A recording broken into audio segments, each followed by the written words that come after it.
to return to John chapter 1, and we're following a gentleman by the name of Philip. And Philip, you know what Philip means? Lover of horses. Okay. All right. And from verse 43, it says, the next day Jesus decided to leave from Galilee. Finding Philip, he said to him, "Follow me." Philip, like Andrew and Peter, were from Bethsaida. Philip found Nathanael, and he said to him, "Come." And I want to just look at that one little phrase this morning where Jesus says to Philip, "Follow me." Do you know what it's like to be a Jesus follower? We know what it's like to have a singer follower. Come on, how many of us know how to moonwalk? Who was the moonwalker?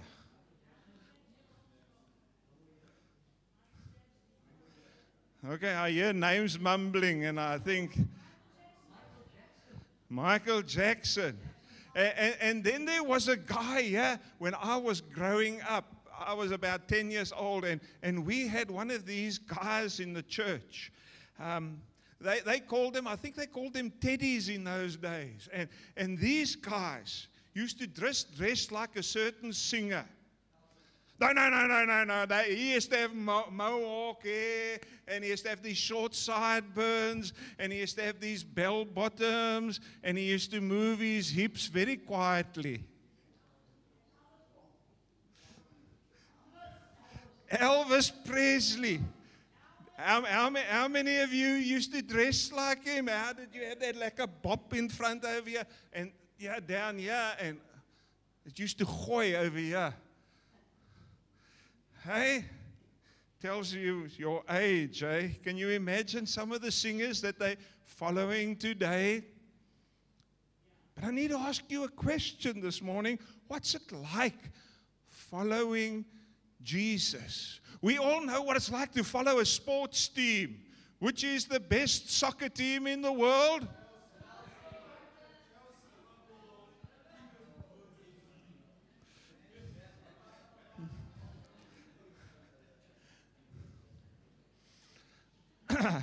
I'm just telling you all, if you're going to walk alone, brother.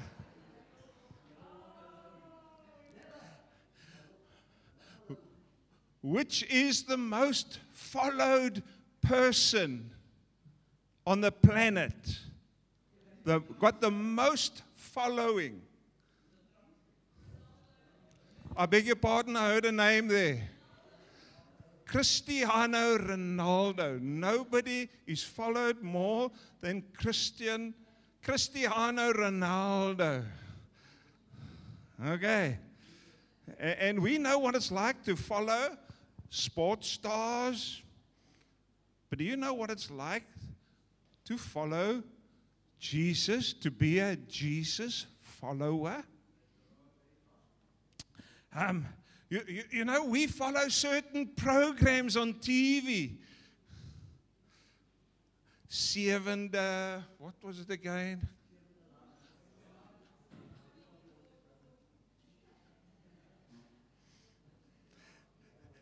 There was back in the day, there was days of...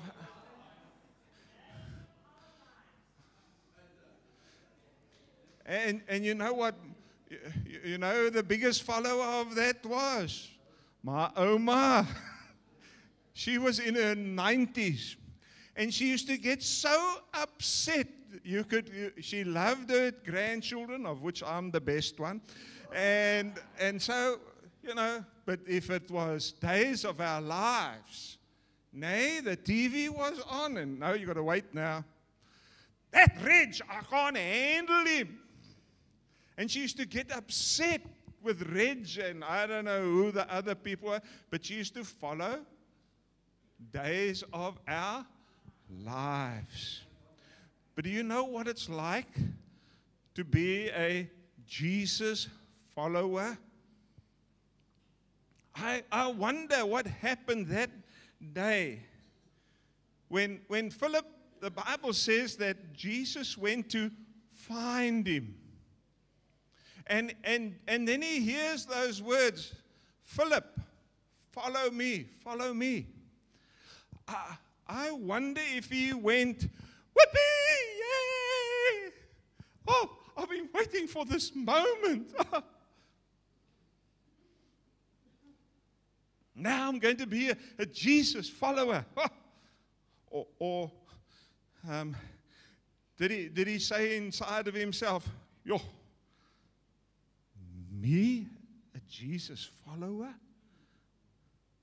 Did he maybe look around the room of all his family that were there, and some of his friends, Peter, James, John, and all the other people from the village, and when they heard, hey, come on, follow me, immediately there were some frowns on some people's faces.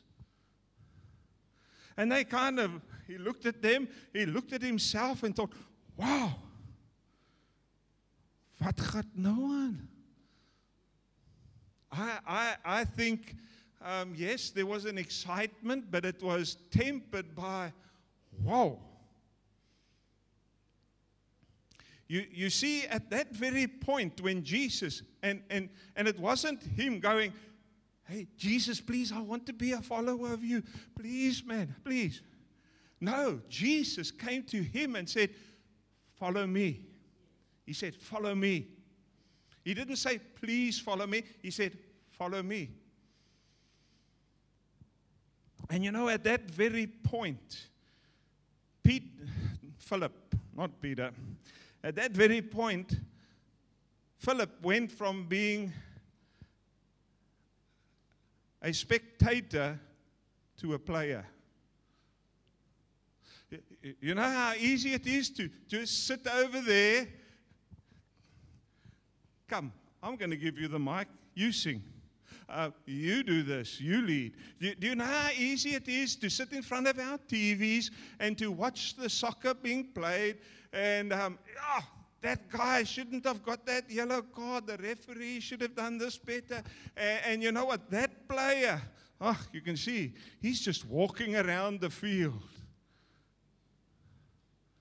But now imagine you sitting over there at the soccer stadium, at the Cape Town Stadium, and the next minute they say to you, hey, you on, we're subbing you. You're going to come into the front row, Jason. No, I'm unfit, I'm this, I'm that. But to move from being watching, observing, but now you're becoming a player.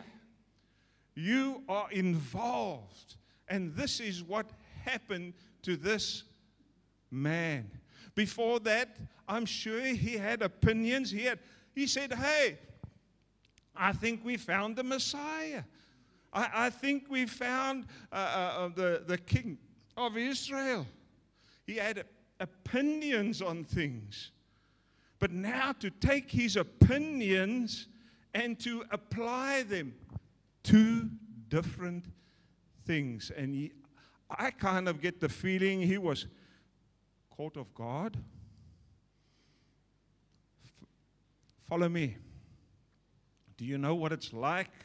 We know what it's like to follow other people. We know what it's like on Facebook to have, and you go through the person's profile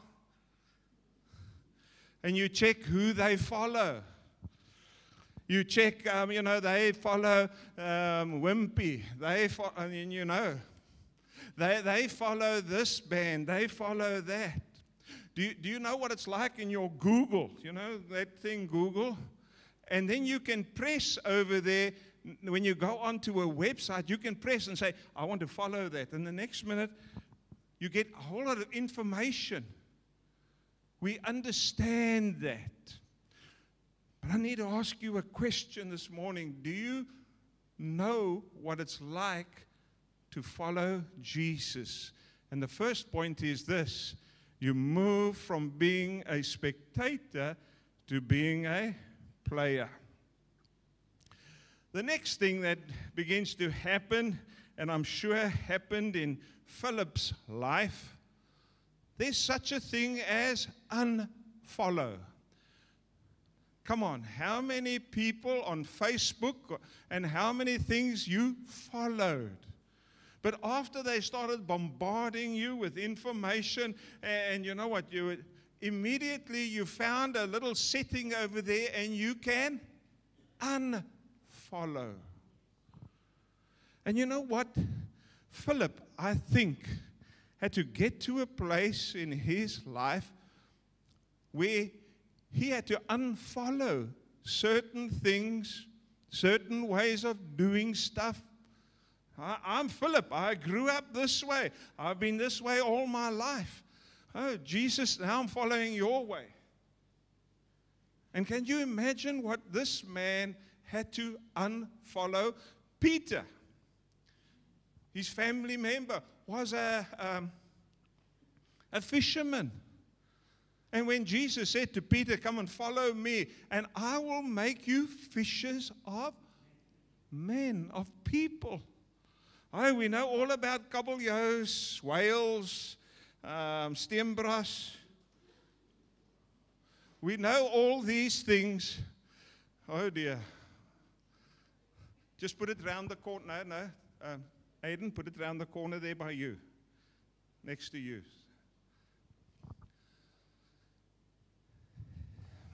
We know all about fish. But fishing for people Jesus' way, how does that happen? Can you imagine? There was a tax collector there, a guy that knew all about money. And Jesus comes to Matthew and he says, follow me. And so Matthew packed up all his tax books and his tax booth and everything and brought it along with him. Jesus, we can collect taxes en route. No. He had to unfollow tax collecting. And can you imagine now he had to learn how to do money God's way? There were other disciples over there, Simon the Zealot. And you know what a zealot is? He's a political activist. And you know what? So now he gets the call. Come and follow me.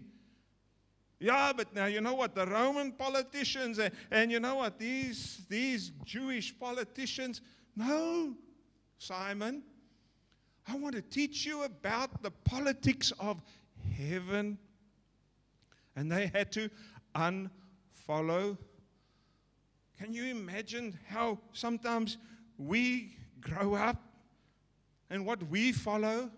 We follow the route of revenge, getting our vengeance. We follow that route.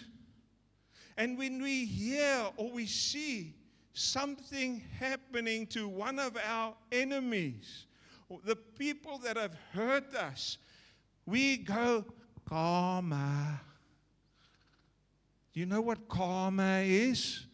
What goes around comes around. And so we're very happy when those that hurt us, now they're getting hurt. And so it feels so good. Oh. And can you imagine now, I've got to unfollow that way of thinking. I've got to get to the place where I say, no, Jesus, I want to do it your way. I remember in my car, I used to have still one of those tape decks. You know what a tape, those little tapes? And one of the tapes that used to be in my car was Simon and Garfunkel. Hello, darkness, my old friend. I've come to talk to you again. And there was one particular song that I probably listened to many, many times. Slip sliding away, slip sliding away. And I can't remember all the words now, but anyway, you slip sliding away. And I used to listen to that song until one day I'm driving up Cape Road, and this song is pumping over there. And at least it wasn't doof, doof, doof, doof, doof. That's for the taxis. And I heard these words. I'd never heard them before. One of the verses, the words go like this: God only knows. God makes his plan. The information is unavailable to the mortal man. God makes a plan, and the information is not available to mortal man. And here I was a youth pastor. I was teaching young people about Jesus, and Jesus does have a plan for your life, and you can know God's plan for your life. But yeah, I'm listening to music in my car that is totally the opposite. And you know what? I unfriended Simon and Garfunkel. I thought, nay, I can't follow that. I'm not going to agree with that. I'm not going to. And you know what? There was so many other music. I remember Deep Purple. Oh, no, I better keep quiet now. I started looking at words. I started seeing things. And I said, no, it might sound nice, but it's not godly. And I unfollowed it. I said, no, I want to listen to what God is busy saying to me. When you become a Jesus follower, you stop being a spectator, you become a player, a Jesus player. Sometimes God's going to challenge you to unfollow certain attitudes that you have in life, certain things that you follow that are ungodly. You need to unfollow them, because you cannot wear two T-shirts at the same time. You can't. You can't. No, I'm a Jesus follower, but you cannot know the plans of God. And the Bible saying, no, you can know the plans of God. And you can't do that. The biggest thing about following, the emphasis is never on the person that's doing the following. The spotlight always falls on the person that is being followed. And you know what? Some people go around and they always reflecting on themselves. Am I good enough to follow? And, hey, you know, this and that. And the emphasis is on the one you're following. And one of the things that Philip had to learn, can you imagine? He was a follower of John the Baptist. He became a follower of Jesus. And you know, in the early days of following Jesus, can you imagine what his estimation was of Jesus? He would go, wow. But if you had to come and stand next to Philip 3 years later, because that's the time that Jesus was on earth, busy discipling, and you had to come years later, because you know what? That discipleship never, ever ended after 3 years. And you had to ask Philip at the end of his life, hey, when you started out, how do you feel about Jesus now? And I want to tell you now, my estimation, I'm sure he would have told you, my estimation of who he is was so small and minuscule. But now in my life, the things that I've seen, that I've heard, that I know, it's wow, it's glory. You know, I think Philip got to know Jesus as a teacher. There were lots of teachers around, But this teacher, when he got up and he spoke, people listened. Thousands came and listened to him. And they listened to what he was saying. And the Bible says over and over again, he spoke with authority. Not maybe this and maybe that. No, he spoke with authority. There was influence. And it was straight from heaven. It was God's rule in heaven, right down here on earth. You say this, but God says this. Now, you know what? It's great. Philip, come and follow me. Okay, now you're hearing great teaching. What are you doing with that teaching, Philip? Yeah, but it's for the crowds. You know, we close, and then there's those sinners people, those Romans. And there's other people out there. They need it. Those sinners. No, Philip. How's it affecting you? And then the whole thing, why did Jesus come to teach? Oh, just so that we get more knowledge. No. He said then later on, you must go and teach. And so when Jesus had died and risen again and ascended, what did Philip go and do? He went and he taught what Jesus had taught him. Now, one of the problems that we face, it's easy for me to shout it from the pulpit and talk about it, but it's another thing to go and practice it. It's easy to be a spectator, a listener, but to go and do what God tells me to do, to follow his teaching. Imagine Jesus taught and he said, love God with all your heart, mind, and soul. And then he said, love your neighbor as yourself. And I want to tell you now, if you go, amen, and it's easy, then it's not God. It's difficult.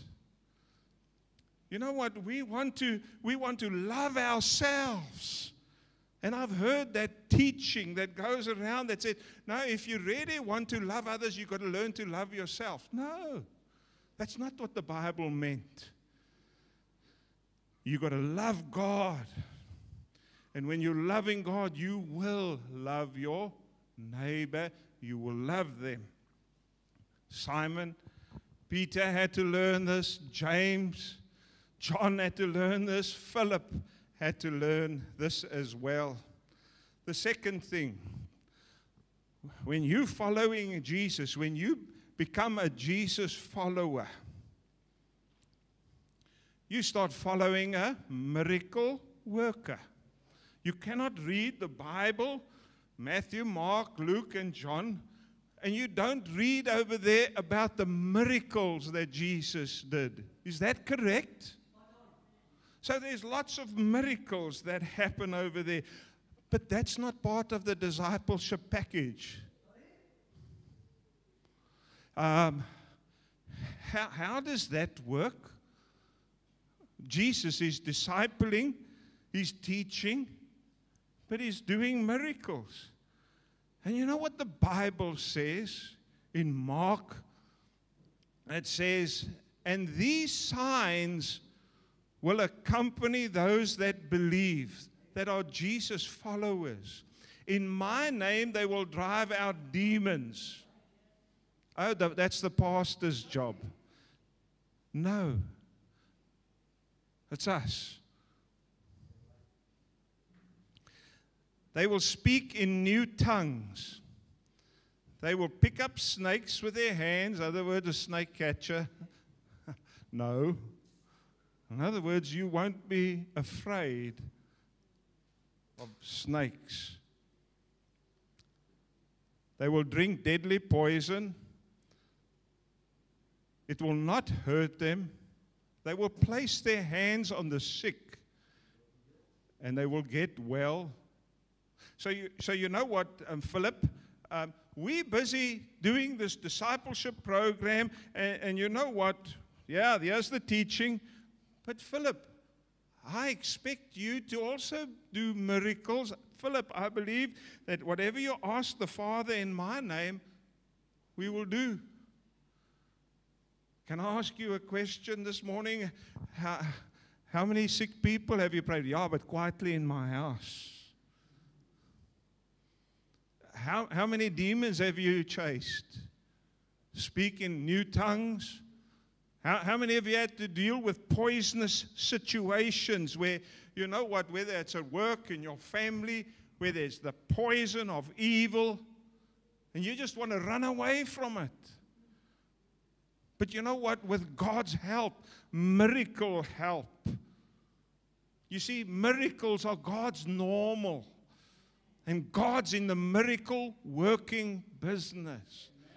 And you know what? He wants each and every one of us to know that. When we're following Jesus, and when you are a Jesus follower, you're following somebody that is a death conqueror. He's a death conqueror. Come on. How many of us have lost loved ones? How many of us, we know that pain in our hearts of losing a loved one, somebody dear to us. I need to tell you this morning, when you're a follower of Jesus, you following somebody that died, but he rose again from the dead.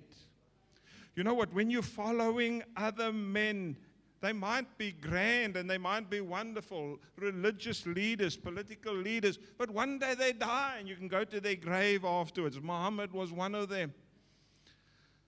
But today, the tomb of Jesus is empty. He lives forevermore. And he conquered death. I don't have to fear death, being a Jesus follower. And you know what? Can you imagine? Do we all start out that way? No. How do we learn to know that Jesus conquered the death? We celebrated at Easter, but how do you live it in your heart? Nobody follows a loser. You don't go and say, the worst soccer side in the world. No, I'm following them. You don't go to and follow people that have got no influence. No, you follow people of influence. It's natural. And I want to say to you now, when we are following Jesus, Philip, I want you to know who you are following.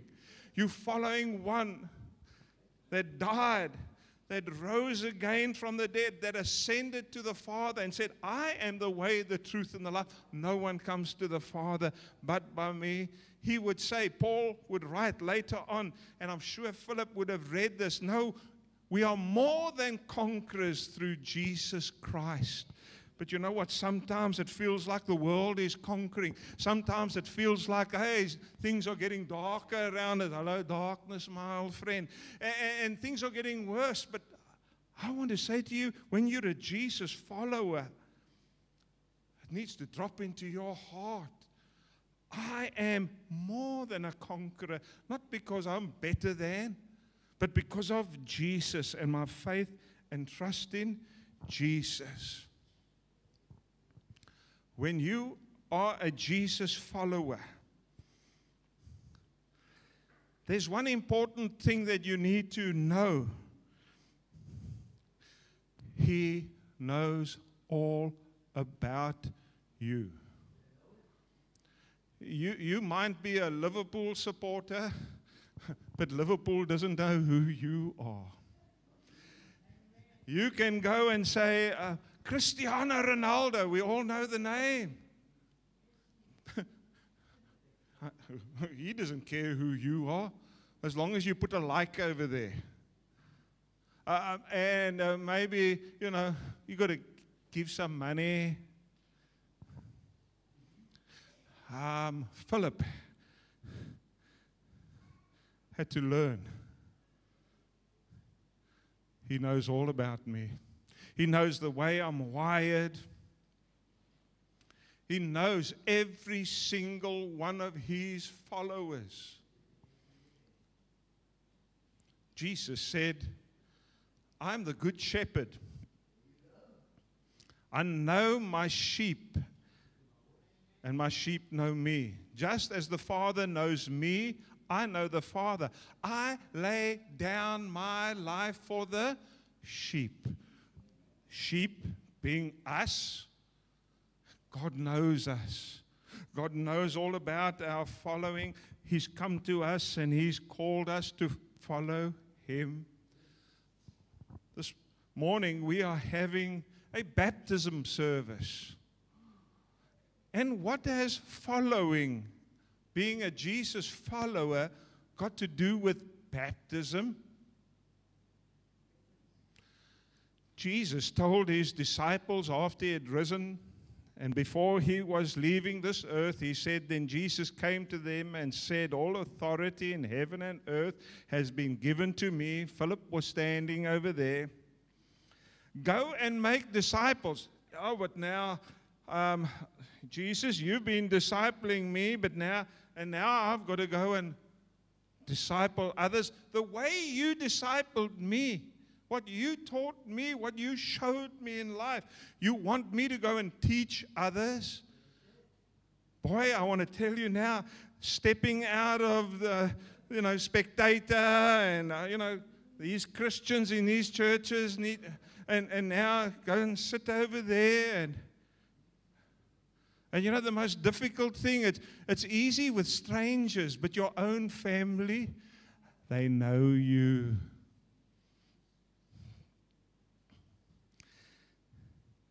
Go and make disciples of all nations. And then it says, baptizing them. Teaching them to obey everything I've commanded you, and surely I'm with you. Baptizing. Baptism is the answer to the call when Jesus comes along and says, follow me. You can go, yes, yes, yes. Put your hand up. You can say a silent prayer. But you know what? The Bible commands us to be baptized. And when we are baptized, behind that wall over there, there's water. And you know what? When we get baptized, we are telling God, now we are following you, Jesus. But we're also telling our friends. And I don't know, it's lekker, but it's challenging.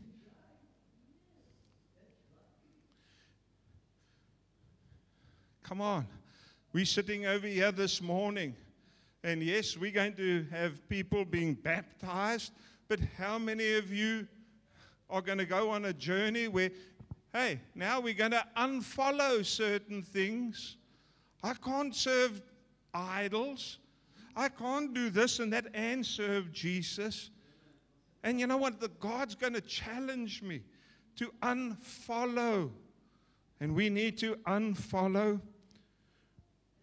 One thing that I've come to the conclusion, and I've decided in my life, and it's now many years, is that it's been the best adventure in my life of following Jesus, of listening to His teaching, of applying His teaching in my life. Sometimes it's painful.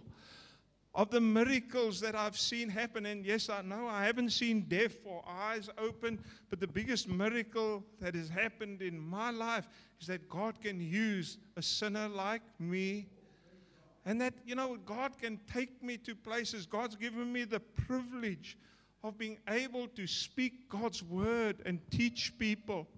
And I thank God for that. But you know what? I do believe that God wants to do more miracles.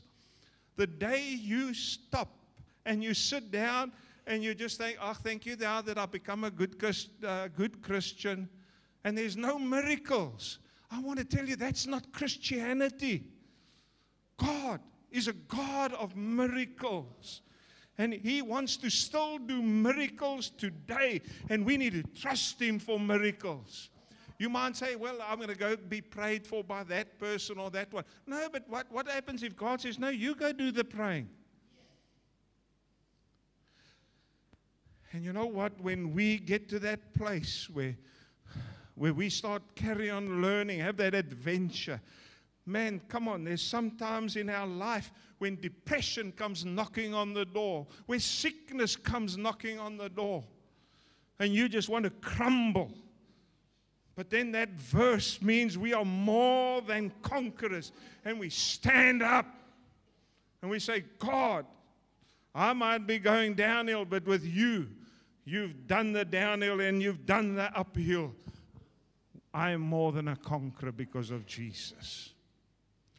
We need to get to the place where He knows. I don't have to go report to Him and say to Him, this happened during the week and that happened.